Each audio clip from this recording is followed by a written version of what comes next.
Yeah, g'day guys, welcome back. Today I'll be doing a quick bike check on my 2014 Norco Ride.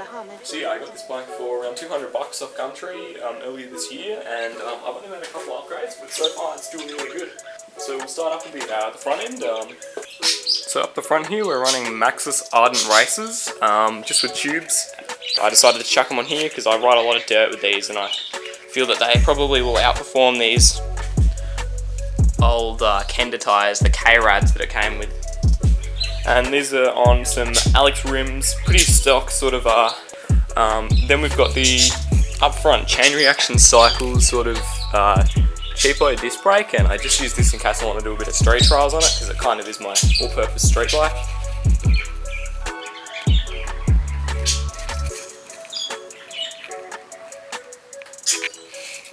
Next up we've just got the stock Norco hubs that come with the bike. These hubs are pretty nice actually, yeah, not much to say about them. They spin fine, don't need too much greasing or whatever. And then I've got the typical ride forks. Now these are pretty sort of low grade coil forks, but they actually do the job pretty well. 100 mils of travel I believe.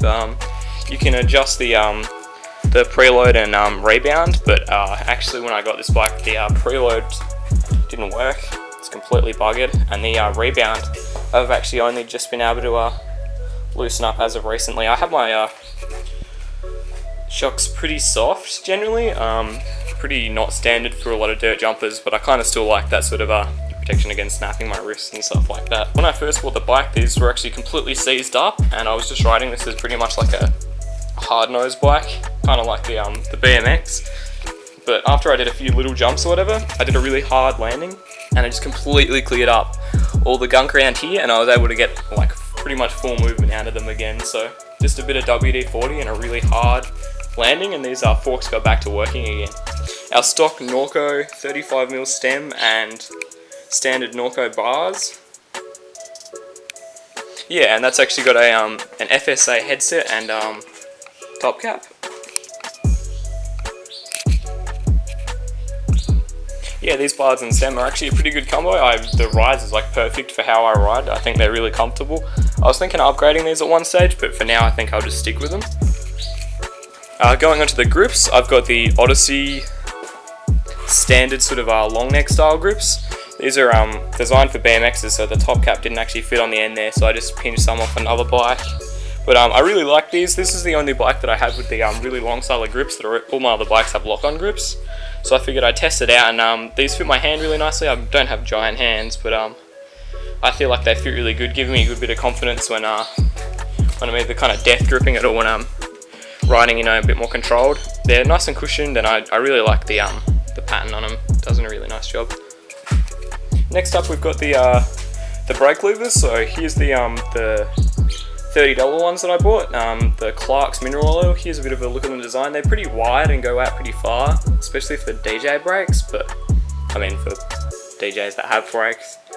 But yeah, they're real nice. They're not too spongy. I give them a good bit of movement of travel. I don't need them completely dialed. It's not really worth bleeding them for brakes just for this bike. But yeah, I really like the lever design. And then we've just got the on the rear here, just a standard like the low level Dior brake lever or whatever it is. This one does really nicely as well. I like the feel of this one a little bit more, but again, this one was just one that I pinched off my old downhill bike, and it seems to do the job really nicely. Moving on to the actual frame, of course the stock Norco Ride frame. Chucked a couple of stickers on there, mainly to kind of cover up any big marks or bumps or anything. Same with on the forks actually.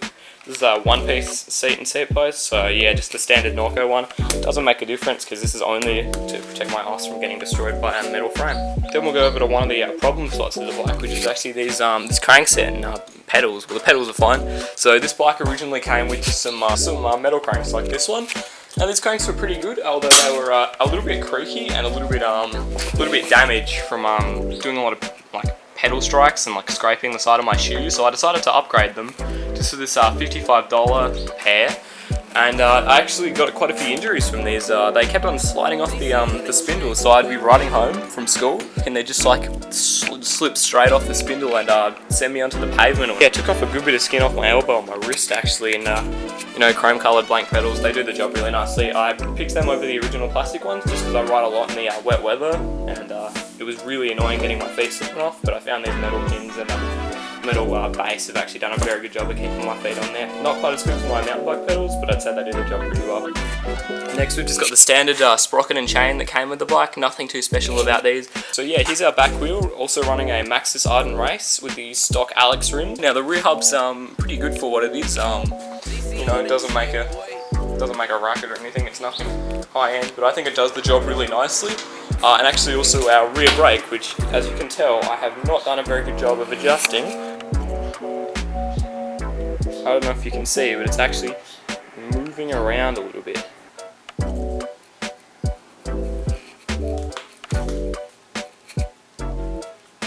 Yeah, so that pretty much concludes the bike check. Now here's just some quick clips of me and my dad down at the closest trails